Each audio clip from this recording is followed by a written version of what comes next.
Hello friends, कैसे हैं आप सब। आप सभी का आपके अपने YouTube channel sociology with Sangeeta में मैं संगीता स्वागत करती हूं।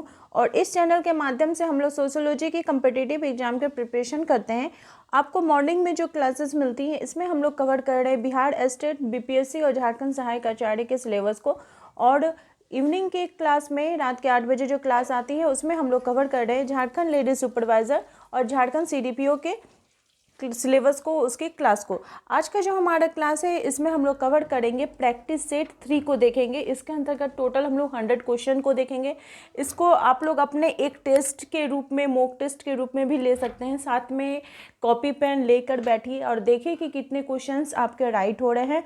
और मुझे कमेंट करके ज़रूर बताइए आपके 100 में से आउट ऑफ कितने मार्क्स आ रहे हैं। और साथ ही साथ मैं आप लोगों से बोलना चाहती हूँ कि मॉर्निंग का भी क्लास जो सुबह 8 बजे आ रही है उसको भी आप लोग ज़रूर देखिए। ऐसा नहीं है कि वो बिहार स्टेट बीपीएससी का आपका सिलेबस के अकॉर्डिंग है तो ये आपको एग्जाम में हेल्पफुल नहीं होगा। आप जितना ज़्यादा से ज़्यादा मल्टीपल क्वेश्चंस को करेंगे ये आपको बेनिफिट ही करेगा। और ऊपर से मॉर्निंग का जो क्लास है उसमें टॉपिक वाइज रिवीजन क्लास मैं स्टार्ट की हूँ और टॉपिक वाइज उनसे रिलेटेड किस प्रकार के क्वेश्चन आते हैं उसको हम लोग कवर कर रहे हैं। तो उसको ज़रूर आप लोग देखिए, आपके लिए ही बेनिफिट रहेगा। और वैसे स्टूडेंट्स जो पेड ग्रुप से जुड़ना चाहते हैं, चाहे वो झारखंड लेडी सुपरवाइज़र का तैयारी कर रहे हैं, आपका झारखंड सहायक आचार्य का कर रहे हैं, झारखंड सीडीपीओ का, यूजीसी नेट जेट सोशियोलॉजी का, बिहार स्टेट बीपीएससी, ठीक है। तो जो भी स्टूडेंट्स नोट्स को परचेस करना चाहते हैं वहाँ पे कॉन्टैक्ट नंबर दिया हुआ है, आप लोग कॉन्टैक्ट नंबर पे या फिर जो डिस्क्रिप्शन में प्रोसेस है उसको फॉलो करके आप नोट्स को परचेस कर सकते हैं। तो चलिए क्लास को हम लोग स्टार्ट करते हैं अपना प्रैक्टिस सेट 3 को। और इसका जो पीडीएफ है मैं ग्रुप में क्लास ख़त्म होने के बाद कल मॉर्निंग में इसको सेंड कर दूँगी। और मॉर्निंग के क्लास में मैंने आपसे क्वेश्चन पूछा था लेकिन किन्होंने भी इसका आंसर नहीं दिया। इसका मतलब आप लोग क्लास को लास्ट तक देखते नहीं हैं। क्वेश्चन सुनना चाहिए, क्वेश्चन का आंसर भी देना चाहिए, ठीक है। और इस क्लास के में भी मैं एक क्वेश्चन को ज़रूर पूछूंगी और आप लोग से मेरी पूरी आशा रहती है कि आप लोग क्लास को लास्ट तक देखिएगा। आप लोग पूरे 100 क्वेश्चंस को ट्रैक कीजिएगा कि देखिएगा कि आपके 100 में से कितने मार्क्स आ रहे हैं और मुझे कमेंट करके आप लोग ज़रूर बताइएगा। तो हमारा पहला क्वेश्चन है कि द्वितीयक समूह की विशेषता होती है। द्वितीयक समूह की विशेषता क्या होती है, ठीक है। यहाँ पे आपके 4 ऑप्शन दिए गए हैं। अनौपचारिक संबंध, व्यक्तिगत संबंध, आमने सामने के संबंध और औपचारिक संबंध। देखिए हम लोग 100 क्वेश्चन को कवर करेंगे तो हर एक क्वेश्चन का अगर मैं चारों ऑप्शन बोलूँ तो वीडियो बहुत ज़्यादा ही लेंदी हो जाएगा। तो मैं डायरेक्ट आंसर बोलूँगी, उसके पहले आप लोग भी कोशिश कीजिए कि आंसर दे सकें। तो द्वितीय समूह की विशेषता क्या होती है, ये औपचारिक संबंध इसका होता है। क्या? औपचारिक संबंध। आर्बन जी के अनुसार वह समूह जिनका संबंध आकस्मिक तथा औपचारिक होता है उसको क्या बोला जाता है, द्वितीयक समूह कहलाता है, ठीक है। औपचारिक में क्या होता है कि जैसे ऑफिस हो गया, इस प्रकार का कानून व्यवस्था, ये सभी इसी के अंतर्गत आपके आ जाएंगे। नेक्स्ट क्वेश्चन है कि निम्नलिखित में से किससे भारतीय महिलाएं बुरी तरह से पीड़ित हैं। क्या चीज़ है जो बहुत ज़्यादा उनको प्रभावित कर रहा है। यहाँ पे आपके 4 ऑप्शन दिए गए हैं, इसका आप लोग राइट आंसर दीजिए। इसका राइट आंसर हो जाएगा घरेलू हिंसा। घरेलू हिंसा से जो महिलाएं हैं वो बहुत ज़्यादा पीड़ित हैं। नेक्स्ट क्वेश्चन है कि सामाजिक नियंत्रण में राज्य की शक्तियों के बारे में निम्न में से कौन सा एक कथन सत्य है। यहाँ पे सामाजिक नियंत्रण के संदर्भ में बोला गया है तो इसका जो राइट आंसर है वो हो जाएगा राज्य व्यक्तियों को अपनी मनोवृत्तियों को बदलने के लिए बाध्य नहीं कर सकता है। देखिए राज्य जो है ये सामाजिक नियंत्रण का एक महत्वपूर्ण एवं प्रभावशाली अंग होता है और उसके पास क्या होता है कि दमनकारी शक्ति भी होती है, जैसे पुलिस हो गया, न्यायालय हो गया, जेल एवं कानून व्यवस्था हो गया, ये सभी इसके अंतर्गत आते हैं। और ये सभी क्या करते हैं कि अगर कोई समाज विरोधी काम करता है तो उसको दंड भी देता है। नेक्स्ट क्वेश्चन है कि स्कूल को दमनकारी संस्था किसने माना है। स्कूल को दमनकारी संस्था किनके द्वारा माना गया है, तो इवान इलिच जी के द्वारा। किनके द्वारा? इवान इलिच जी के द्वारा स्कूल को दमनकारी संस्था माना गया है। नेक्स्ट है कि मातृ स्थानीय, पितृ स्थानीय तथा नव स्थानीय परिवार के रूप में परिवार का वर्गीकरण किनके द्वारा प्रस्तुत किया गया है। तो परिवार का जो ये वर्गीकरण है ये किनके द्वारा दिया गया है? एस.सी. दुबे जी के द्वारा। किनके द्वारा? एस.सी. दुबे जी के द्वारा। नेक्स्ट है कि सांस्कृतिक पुनरुत्पादन की अवधारणा को किसने सूत्रपात किया है? सांस्कृतिक पुनरुत्पादन की जो अवधारणा है ये किनके द्वारा दी गई है? तो ये आपका दिया गया है पियरे बोर्दियू जी के द्वारा। किनके द्वारा? पियरे बोर्दियू जी के द्वारा दिया गया है आपका सांस्कृतिक पुनरुत्पादन की अवधारणा। और इन्होंने कब इसकी अवधारणा दी थी? तो 1973 में इसकी अवधारणा दी थी। वो एक ब्रिटिश समाजशास्त्री थे और वे शिक्षा के प्रकार में इससे संबंधित इसको मानते थे। नेक्स्ट क्वेश्चन की तरफ हम लोग बढ़ते हैं। नेक्स्ट क्वेश्चन पूछा जा रहा है कि निम्न में से पिछड़ेपन के लिए संविधान में प्रदत्त कौन सा मापदंड है? संविधान जो है हमें कौन सा मापदंड देता है पिछड़ेपन का? ठीक है, इसके संदर्भ में तो जो काका कालेलकर आयोग था और इसकी नियुक्ति ही की गई थी कि और इस आधार पर की गई थी कि जो समाज है वो शैक्षिक और पिछड़ापन कैसे है इसके संदर्भ में बात करने के लिए इसके संदर्भ किया गया था।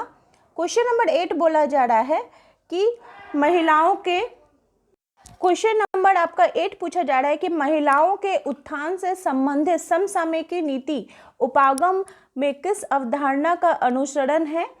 तो महिलाओं के उत्थान के लिए जो समसामयिक नीति है ये जो अवधारणा है ये महिला सशक्तिकरण की बात करती है। किसकी बात करती है? तो महिला सशक्तिकरण की ये बात करती है। नेक्स्ट क्वेश्चन है कि सामाजिक नियंत्रण शब्द का प्रयोग सबसे पहले किनके द्वारा किया गया था? सामाजिक नियंत्रण इस शब्द का प्रयोग सबसे पहले किनके द्वारा किया गया था?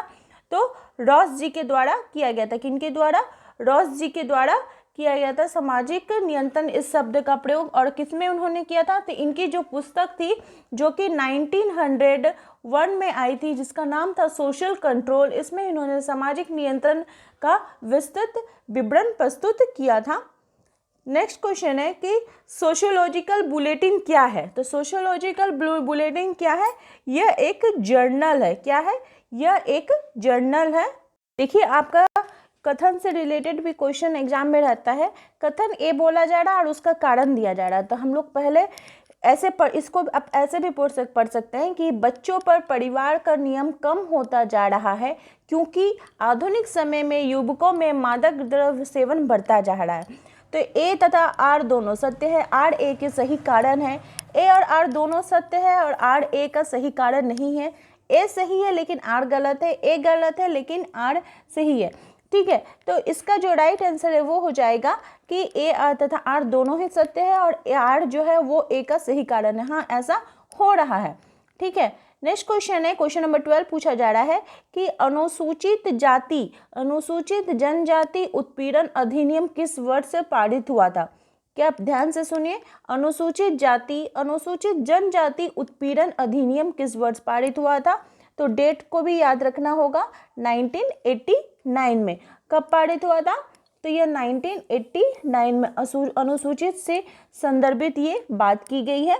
ठीक है, और ये जो अनुसूचित जाति जनजाति उत्पीड़न अधिनियम है, ठीक है, ये संविधान में जो संशोधन हुआ था 2015 में, इसके अंतर्गत इसकी बात की गई थी। नेक्स्ट क्वेश्चन है कि औद्योगिक समाज में कृषि है। तो औद्योगिक समाज यानी कि क्या बात कर रहा है कि उद्योगों की बात कर रहा है। तो कृषि का महत्व वो वहाँ पे क्या होगा? तो जो कृषि का महत्व है वो वहाँ पे क्या हो जाएगा? बहुत ही ज़्यादा न्यूनतम हो जाएगा। क्या हो जाएगा? बहुत ही ज़्यादा न्यूनतम इसका महत्व रह जाएगा क्योंकि उद्योगों का ही तो महत्व ज़्यादा रहेगा। नेक्स्ट क्वेश्चन है कि आपको मिलान करने के लिए दिया गया है कि किसके साथ कौन सा मिलान होगा। तो इसको हम लोग देखते हैं, इसके आंसर की तरफ बढ़ते हैं। बोर्ड है प्राणियों का प्रजनन। तो प्राणियों का जो प्रजनन है वो क्या हो जाएगा?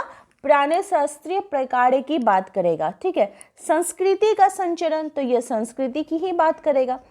श्रम विभाजन किससे संदर्भित है? तो ये आर्थिक क्षेत्र से संबंधित। ठीक है, कि और परिस्थिति प्रदान करना, परिस्थिति यानी जो स्थिति अवस्था रहती है वो क्या होता है, यह परिवार का सामाजिक प्रकार्य होता है। ठीक है, क्योंकि परिस्थिति क्या होता है, हम लोग को ऑलरेडी हम जब परिवार में जन्म लेते हैं तो हमें वो परिस्थिति प्राप्त हो जाती है, और अर्जित जो परिस्थिति होती है उसके लिए हमको क्या करना पड़ता है, मेहनत करना पड़ता है, उस तभी हमें ये प्राप्त होती है। तो आई थिंक आप लोगों को समझ में आ गया होगा। नेक्स्ट है कि द्वितीयक समूह को शीत जगत किसने वर्णित किया है। द्वितीयक समूह को क्या बोला जा रहा है, शीत जगत किनके द्वारा बोला गया है। तो शीत जगत इंपॉर्टेंट क्वेश्चन है कि शीत जगत की बात कौन करते हैं, पीएच लैंडिस करते हैं। ठीक है, शीत जगत की बात कौन कर रहे हैं, पीएच लैंडिस क्या कर रहे हैं कि द्वितीयक समूह को शीत जगत बोल रहे हैं। ठीक है, तो आपको याद रखना होगा, या तो वहां पे क्या लिखा रहेगा आपका शीत जगत, या फिर लिखा रहेगा शीत संसार। ठीक है, तो वो किनका कथन है, पीएच लैंडिस जी का कथन है। नेक्स्ट क्वेश्चन है, क्वेश्चन नंबर आपका 16 पूछा जा रहा है कि एकांतीय नाभिकीय परिवार, ठीक है, न्यूक्लियर फैमिली, ठीक है, एकांतीय नाभिकीय परिवार की जो अवधारणा है ये किनके द्वारा दी गई है, तो ये दिया गया है टालकट पार्सन्स जी के द्वारा। क्वेश्चन नंबर 17 पूछा जा रहा है कि निम्नलिखित में से कौन सा कारक समाज के आकार को बदलने के लिए जिम्मेदार है। क्या वो जन्म एवं मृत्यु दर है, आयु समूह है, प्रव्रजन की दिशा है, या लिंग अनुपात है। तो इसका जो राइट आंसर है वो हो जाएगा जन्म और मृत्यु दर आपका, और जो आपका आयु समूह है, ठीक है, ये दोनों ही इसके प्रव्रजन की जो दिशा है ये दोनों ही इसके राइट आंसर हो जाएंगे। क्वेश्चन नंबर 18 पूछा जा रहा है कि उत्तर प्रदेश के अपराधी जनजाति में कौन आते हैं। उत्तर प्रदेश के अपराधी जनजाति में कौन आते हैं, तो उत्तर प्रदेश का जो अपराधी जनजाति है इसके अंतर्गत आप जाएगा चेड़ू और कोरवा, ये दोनों आ जाएंगे। कौन आ जाएंगे, चेड़ू और कोरवा, ये दोनों इसके अंतर्गत आ जाएंगे। क्वेश्चन नंबर 19 पूछा जा रहा है कि स्तरीकरण की विशेषाधिकार, सम्मान तथा सत्ता से संबंधित सिद्धांत का प्रतिपादन किसने किया है। चीज को हमें समझना होगा, क्या बोला जा रहा है, स्तरीकरण का विशेषाधिकार, सम्मान तथा सत्ता के स्तरीकरण का जो आधार है ये किनके द्वारा दिया गया है, तो सी राइट मिल्स जी के द्वारा दिया गया है। नेक्स्ट क्वेश्चन है कि निम्नलिखित कारकों में से कौन ग्रामीण सामाजिक व्यवस्था को प्रभावित करता है। क्या वो जाति व्यवस्था है, क्या वो उसकी नगर से निकटता, संचार तथा परिवहन के अच्छे साधनों का विद्यमान होना, या उपरोक्त सभी। तो इसका जो राइट आंसर है वो हो जाएगा उपरोक्त सभी। ये सारे ही कारण जो है वो ग्रामीण सामाजिक व्यवस्था को प्रभावित करते हैं। नेक्स्ट क्वेश्चन है कि निम्नलिखित में से आपको मिलान करने के लिए दिया गया, यहाँ पे बुक्स के नेम दिए गए हैं और उनसे रिलेटेड जो थिंकर है उनके बारे में दिया गया है। तो हम लोग देख लेते हैं किनशिप सिस्टम इन इंडिया, ठीक है, नातेदारी की व्यवस्था के बारे में कौन बात करते हैं, तो इरावती कर्वे जी बात करते हैं। अनटचेबल्स मतलब जो छुआती ये सब संदर्भ में तो B R. Ambedkar. Caste in India, caste in India किनका है, तो J.H. हटन जी का। और एशियन ड्रामा गुरनान मिर्डल जी का। बहुत ही इंपॉर्टेंट क्वेश्चन आपका हो जाएगा। नेक्स्ट क्वेश्चन की तरफ हम लोग बढ़ते हैं। क्वेश्चन नंबर 22 पूछा जा रहा है कि निम्नलिखित में से कौन सा युग में सत्य नहीं है। सत्य नहीं के बारे में बात की जा रही है कि कौन सा युग में सत्य नहीं है, तो इसका जो राइट आंसर है वो हो जाएगा भील, S.C. राय, ये सत्य नहीं है। भील जनजाति राजस्थान, पश्चिमी मध्य प्रदेश और गुजरात में पाई जाती है। और भीलों का जो अध्ययन है ये किनके द्वारा किया गया है, तो ये चीज़ भी आप लोग याद रखिएगा, टी.बी. नायक जी के द्वारा। किनके द्वारा किया गया है, टी.बी. नायक जी के द्वारा इनका अध्ययन किया गया है भील के संदर्भ में। नेक्स्ट क्वेश्चन है कि निम्नलिखित में से कौन सा विवाह का नव स्थानीय नियम है। तो विवाह का जो नव स्थानीय नियम क्या हो जाएगा, इसका राइट आंसर हो जाएगा अपना नया निवास स्थान संगठित करने वाले पति पत्नी, वो हो जाएगा आपका विवाह का नव स्थानीय नियम। क्वेश्चन नंबर 24 पूछा जा रहा है कि समाजीकरण, स्तरीकरण, विशेषाधिकार, प्रतिष्ठा तथा सत्ता से संबंधित सिद्धांत का प्रतिपादन निम्न में से किनके द्वारा किया गया है, तो इसका जो राइट आंसर है वो हो जाएगा मैक्स वेबर। आप लोग क्वेश्चन पढ़ रहे हैं, क्वेश्चन के साथ ही साथ आप लोग आंसर भी करते चलिए। नेक्स्ट क्वेश्चन है कि निम्नलिखित में से कौन सा कथन प्रजातीय भ्रामकता है। ठीक है, प्रजातीय भ्रामकता के बारे में कौन बात कर रहा है, तो प्रजातीय अंतर मिश्रण विकृति उत्पन्न करता है। प्रजाति एक क्या है, प्राणिशास्त्रीय अवधारणा है, किंतु इसका प्रयोग स्थानीय लोगों एवं राजनीतियों ने अपने हित पूर्ति के गलत अर्थों के रूप में भी किया है। ठीक है, वास्तविकता यह है कि इसका धर्म, राष्ट्र, जाति, भाषा आदि के साथ ना तो कोई संबंध है और ना ही वर्तमान में कोई विशुद्ध प्रजाति का नाम का ही कोई चीज़ हमें देखने को मिलती है। क्वेश्चन नंबर 26 पूछा जा रहा है। यहाँ पे आपको बोला गया कि कौन सा कथन सही है, इसके संदर्भ में बात करने के लिए बोला जा रहा है। तो जब आप कथन को पढ़िएगा, पढ़ने के बाद हम लोग देखते हैं कि क्या बोला जा रहा है। तो आपका ऑप्शन नंबर 1 और ऑप्शन नंबर 4 सही हो जाएगा। ठीक है, ये दोनों आपके सही हो जाएंगे। बोला जा रहा है भूमिका वह कार्य है जिसे एक व्यक्ति प्रत्येक परिस्थिति के अनुरूप संपन्न करता है। ठीक है, हम जो रोल करते हैं, हम कोई भी काम करते हैं, ठीक है, तो हमारा जैसा जैसा परिस्थिति हमारे सामने आता है, हम उस हिसाब से हम अपना रोल को अदा करते हैं। ठीक है, एक परिवार के अंतर्गत रहते हुए भी बहुत सारे जो वो सब आपके स्त्री बोलिए पुरुष बोलिए वे अपने रूप को अदा करते हैं। तो हाँ, ये सही है। और साथ ही जो साथ बोला जा रहा है कि भूमिका क्या है, यह निर्वाह से समाज में प्रकार्यात्मक आवश्यकता पूरी होती रहती है। क्वेश्चन नंबर 27 पूछा जा रहा है कि मुख्य परिस्थिति की अवधारणा किनके द्वारा दी गई है। तो मुख्य परिस्थिति, ये जो अवधारणा है ये E.T. हिलर नामक जो समाजशास्त्री थे उनके द्वारा दी गई थी। ठीक है, मुख्य परिस्थिति की अवधारणा। नेक्स्ट क्वेश्चन की तरफ हम लोग बढ़ते हैं। क्वेश्चन नंबर 28 पूछा जा रहा है। क्वेश्चन नंबर 28 पूछा जा रहा है कि वेबर के अनुसार जिनके पास कोई संपत्ति नहीं है, वस्तु एवं सेवाओं के उपभोग का भी कोई अवसर नहीं है, उसको क्या बोला जा रहा है। क्या बोल रहा है कि जिसके पास संपत्ति भी नहीं है और सेवा का उपभोग का उनके पास कोई अवसर भी नहीं है, उसको क्या बोला जा रहा है, स्थिति समूह। नेक्स्ट क्वेश्चन है कि जनमत लाखों तारे वाली वीणा है जिसको सभी दिशाओं से आने वाली हवाएं छेड़ती है, यह कथन किसका है। बहुत ही इंपॉर्टेंट कथन है और ये जो कथन है ये स्मॉलर जी का कथन है। किसका कथन है, स्मॉलर जी का कथन है। ठीक है, नेक्स्ट क्वेश्चन है कि मैकडूगल ने सामाजिक क्रिया का आधार किसे माना है। तो मैकडूगल ने सामाजिक क्रिया का जो आधार है ये मूल प्रवृत्ति को वो मानते हैं। क्वेश्चन नंबर 31 पूछा जा रहा है कि सांस्कृतिक सापेक्षवाद की अवधारणा किनके द्वारा दी गई है। सांस्कृतिक सापेक्षवाद की जो अवधारणा है ये किनके द्वारा दी गई है। तो ये आपका दिया गया गिंग्सबर्ग जी के द्वारा दी गई है। ठीक है, सांस्कृतिक तत्व संकुल प्रतिमान का उसी संस्कृति के संदर्भ में जब हम अध्ययन करते हैं, मूल्यांकन करते हैं, तो वो क्या कहलाता है, सांस्कृतिक सापेक्षवाद कहलाता है। हर्ट्ज़कोविट ने भी सांस्कृतिक सापेक्षवाद का उल्लेख यहाँ पे आपका गिंग्सबर्ग नहीं, हर्ट्ज़कोविट आंसर हो जाएगा। हर्ट्ज़कोविट ने भी इसका अध्ययन किया है। और आपका बात की जाए तो सांस्कृतिक सापेक्षवाद क्या है, सभी चीज़ों का जो अध्ययन किया जाता है, ये इसका राइट आंसर आपका हर्ट्ज़कोविट से हो जाएगा। नेक्स्ट क्वेश्चन है कि सामुदायिक विकास योजना का उद्देश्य क्या है। तो गांव का आर्थिक विकास करना, ग्रामीणों में उत्तर जो दायित्व है उसका नेतृत्व करना, ग्रामीणों के व्यक्तियों का समुचित विकास करना, तो ये सारा ही तो सामुदायिक विकास कार्यक्रम का योजना का उद्देश्य होगा। नेक्स्ट क्वेश्चन है, क्वेश्चन नंबर 33 पूछा जा रहा है कि संयुक्त परिवार के कार्य हैं। क्या कार्य है, कर्ता का अधिक महत्व, एक साथ खान पान, संयुक्त संपत्ति और ये सभी, तो ये सारा ही इसका राइट आंसर हो जाएगा। नेक्स्ट क्वेश्चन है कि निम्नलिखित में से कौन सी एक जनजाति समाज की आधारभूत विशेषता नहीं है। कौन सी जो जनजाति है समाज की आधारभूत विशेषता नहीं है। तो खंडीय, कोई जाति के अंतर्गत आपको फिर खंडीय ये चीज़ देखने को नहीं मिलेगा। ठीक है, अगर हम बात करें कि जो जनजाति है एक ऐसा क्षेत्रीय समूह होता है, ऐसा क्षेत्रीय मानव का समूह होता है जो कि अपना सामान्य सांस्कृतिक उनकी भाषा होती है, राजनीतिक संगठन एवं व्यवसाय होता है। ठीक है, वो जनजाति की अगर विशेषताओं की बात करें तो टोटल आपको विशेषताएं, बहुत सारी विशेषताएं भी देखने को मिलेंगी। जैसे मान लीजिए वो सामान्य भूभाग में रहते हैं, सामान्य भाषा रहती है, उनका जो आकार रहता है वो विस्तृत रहता है, उनके अंतर्गत ही विवाह करने को देखने को मिलता है जिसको अंतर्विवाह बोला जाता है, एक नाम रहता है, एक तरह की संस्कृति को वो फॉलो करते हैं, आर्थिक निर्भरता भी एक दूसरे के साथ हो जाए, क्योंकि देखिएगा कि जो एक दूसरे का हेल्प करते हैं कि अगर वो कोई गांव में किसी को कुछ अनाज दे रहा है तो उसके बदले उनको कोई अनाज दे रहा है, फिर कोई सेवा प्रदान कर रहा है, इस प्रकार से निर्भरता भी रहती है। फिर राजनीतिक संगठन भी हमें देखने को मिलता है और कुछ कुछ सामान्य निषेध भी होता है जिसको कि जो जनजातीय समाज है उसको फॉलो करते हैं।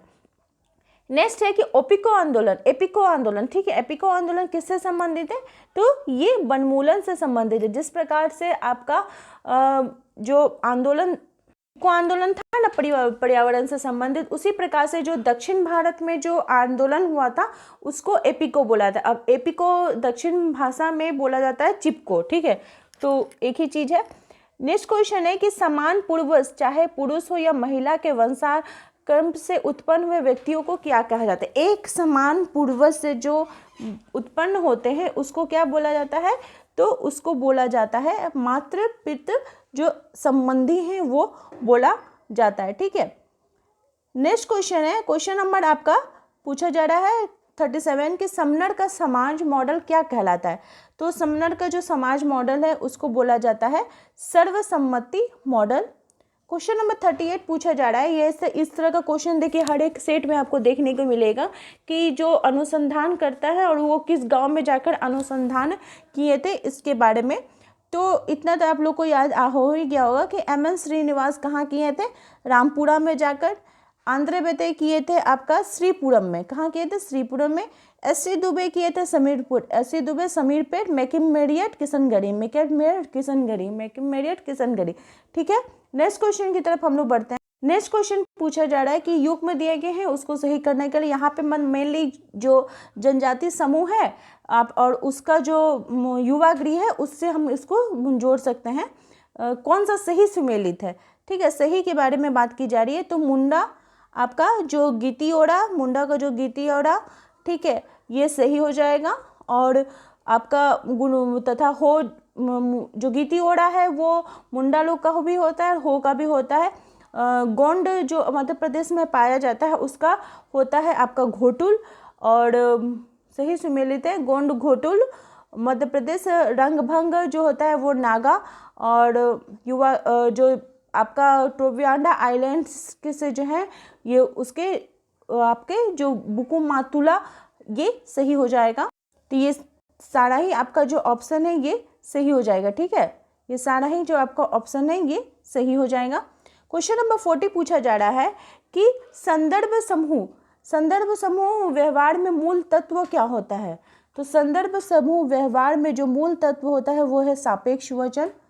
क्वेश्चन नंबर 41 पूछा जा रहा है कि सूची 1 को सूची 2 के साथ सम्मिलित कीजिए तथा सूचियों के नीचे दिए गए कूट का प्रयोग करते हुए सही उत्तर का चयन करने के लिए बोला जा रहा है। तो देखिए ऑसवाल्ड स्पेंगलर इनसे बुक से रिलेटेड है। तो स्पेंगलर ने जो बुक दी थी वो था the decline of the West. Pitirim में सोरोकिन का था social and cultural dynamics. C Ernest Westermarck history of human marriage, Westermarck human marriage के बारे में बात करते हैं। और अर्बन सोशल चेंज। तो अगर आपको कोई एक भी ऑप्शन अगर पता होगा तो आप उस हिसाब से फिर इसको सही करके लगा सकते हैं, सही ऑप्शन इसका चूज कर सकते हैं।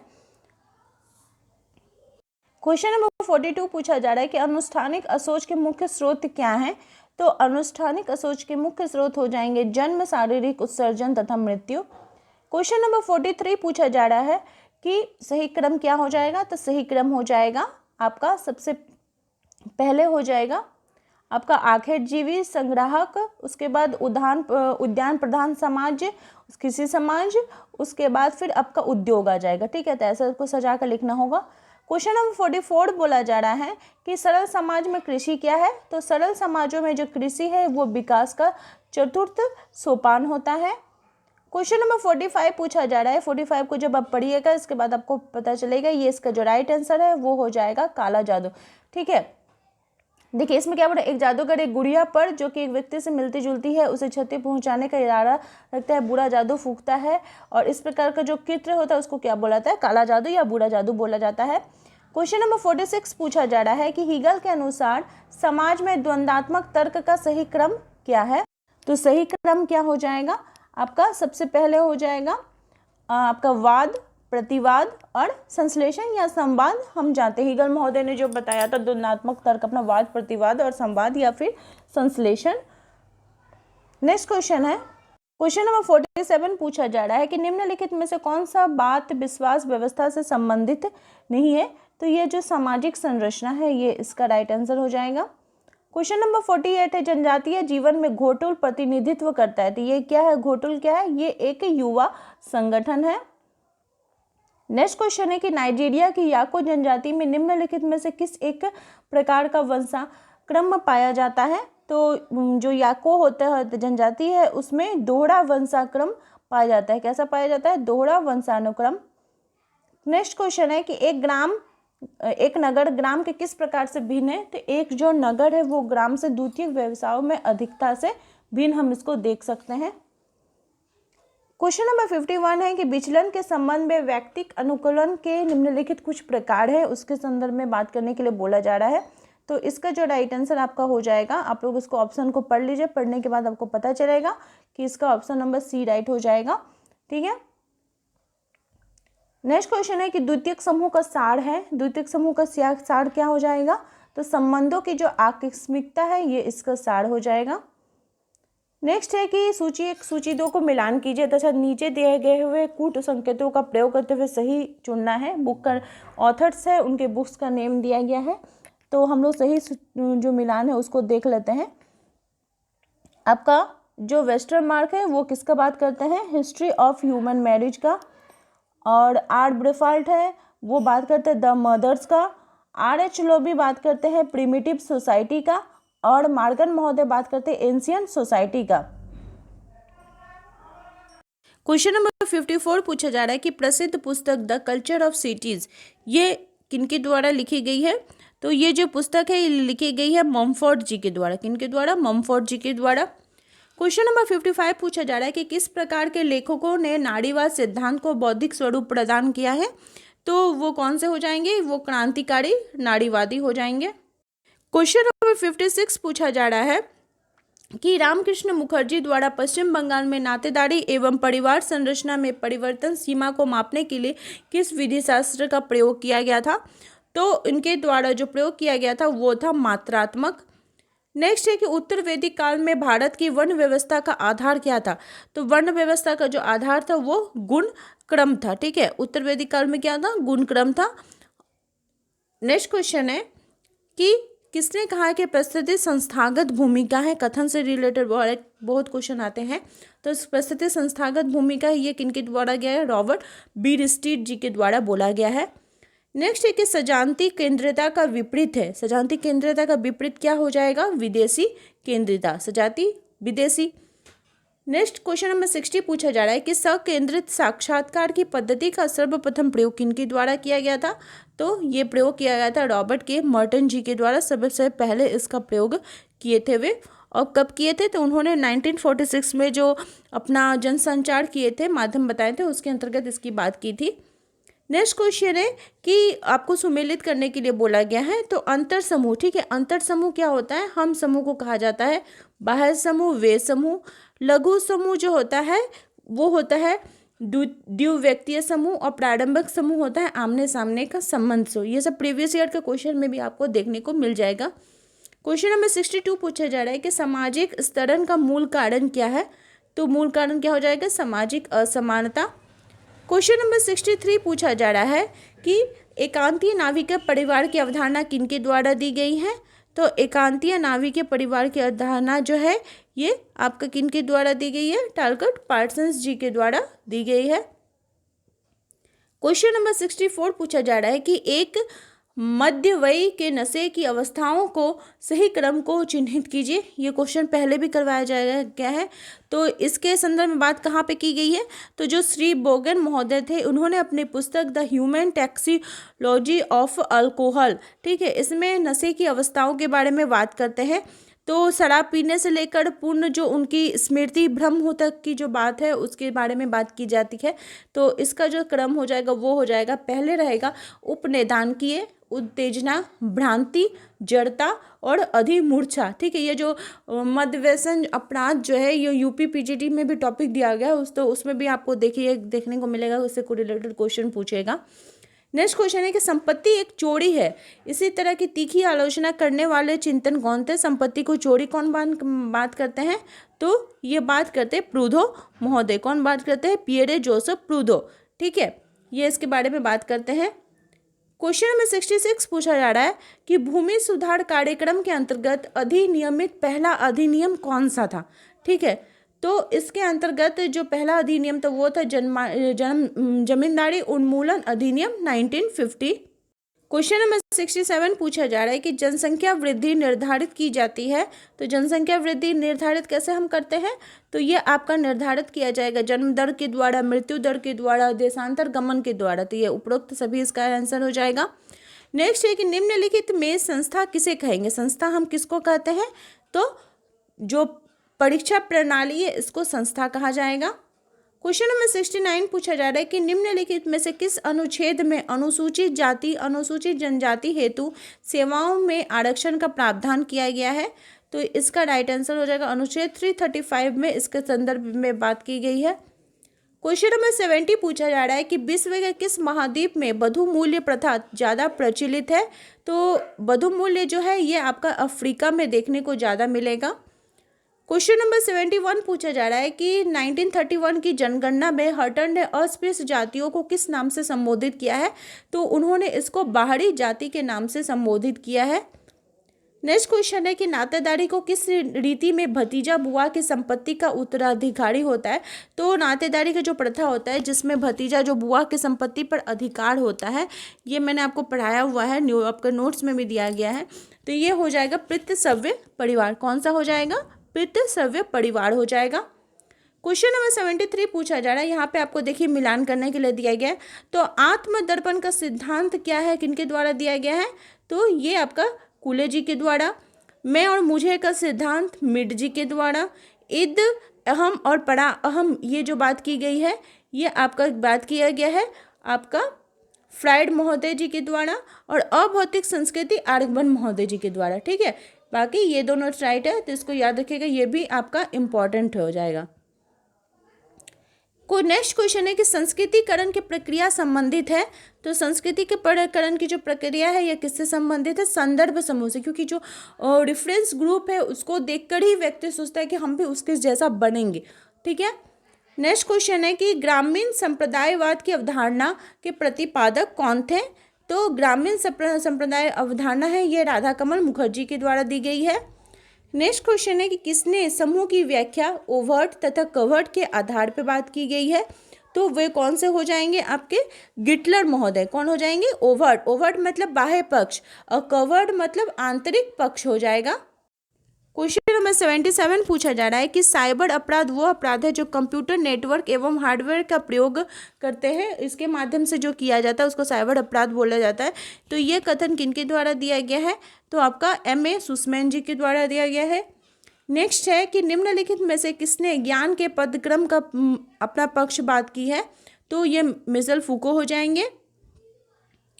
क्वेश्चन नंबर 79 पूछा जा रहा है कि औद्योगिक समाज का प्रयोग समाजों के वर्गीकरण में किनके द्वारा प्रयोग किया गया था। तो औद्योगिक समाजों के बारे में बात स्पेंसर महोदय ने की थी।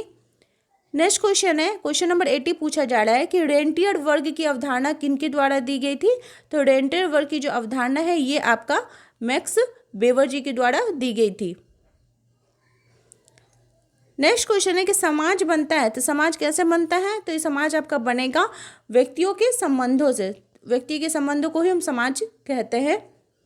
क्वेश्चन नंबर 82 पूछा जा रहा है कि निम्नलिखित में से किसमें वर्ण व्यवस्था का प्रथम उल्लेख मिलता है। वर्ण व्यवस्था के बारे में बात हमें सबसे पहले कहाँ पे मिलती है, तो ऋग्वेद में हमें ये देखने को मिलता है। नेक्स्ट क्वेश्चन है कि श्रीनिवास ने संस्कृतिकरण की अवधारणा का प्रयोग अपने निम्नलिखित में से किस पुस्तक में की थी।